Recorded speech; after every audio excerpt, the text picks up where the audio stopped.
Hazrat Aisha radiyallahu anha says, when Allah's Apostle sallallahu alaihi wasallam was bewitched and he sallallahu alaihi wasallam reached this state that he fancied that he sallallahu alaihi wasallam had visited his wife, whereas he had not.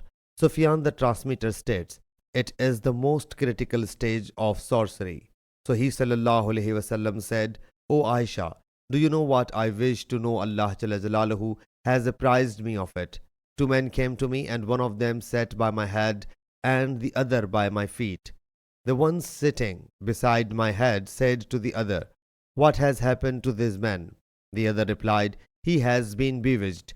He asked, who has done so? He replied, Lubayd bin Asam, a member of Banu Zurayq tribe, allied to the Jews and a hypocrite.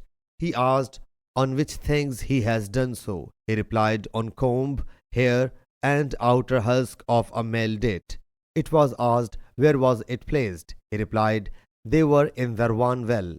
She says, then the Prophet ﷺ along with some of his companions went towards that well and looked at it, and there was a date palm on it.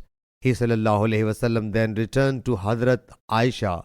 He ﷺ said, this well was shown to me. The water of this well was like the mixture of henna, and the date palm was like the devil's head.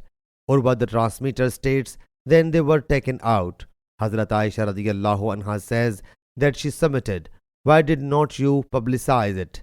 He sallallahu alaihi wasallam said, by Allah Jalla Jalaluhu, Allah Jalla Jalaluhu has blessed me healing, so I dislike to make the people's evil public. Then that was buried as per his command.